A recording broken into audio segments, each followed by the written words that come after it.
Cara nak bawa motor Z15 GT ni mudah je korang. Mula-mula korang kena naik motor. Bila dah naik motor, naik tongkat, okey, nak masuk kunci dia senang je. Korang tolak ni ke bawah, dia akan terbuka tu masuk kunci. Ingatkan keyless.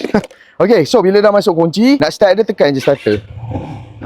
So nak jalan dia mudah je. Sebelum tu saya bagi tahu dulu, clutch biasanya dekat belah kiri. So setiap kali nak masuk gear kena tukar clutch. Nak drop gear pun kena tukar kena tarik clutch. Okey. So macam mana nak jalan? Mudah je. Untuk awal-awal sebelum jalan nak masuk gear 1 kena pijak. Tapi bila dah jalan, kau nak masuk gear 2, 3, 4 kau kena congkak. Tapi bila kau dah bawa tu nak drop gear, kau kena pijak balik. Dia macam gitu. Awal-awal je kena pijak untuk naik gear 1. Lepas tu nak naik gear kena congkak. Nak turun gear yang kau kena pijak lepas tu. Tak faham ikut kau. Mula cara nak jalan mudah je. Tarik clutch sampai habis, pijak. So dah masuk gear 1. Lepas clutch pelan-pelan, nampak awak lepas pelan-pelan. Dia berkenjut. So lepas kelas pelan-pelan sambil pulas sikit-sikit. Pulas ni sikit-sikit.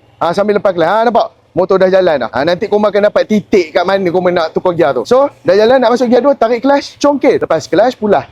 Dah masuk gear 2. Mudah je kau. Yang penting kau kena pandai main kelas je. Tak pandai main kelas memang letak lah kepala kau. So sekarang gear 2 nak masuk gear 3. Gear 3 pun mudah je kau. Nak drop gear, tarik clutch, pijak. Dah masuk gear 2, lepas kelas pulas. Dah masuk gear 2, gear berat. So senang je motor kelas ni. Nak kan tak nak belajar. So kalau korang dapat belajar, jangan lupa like, share dan komen.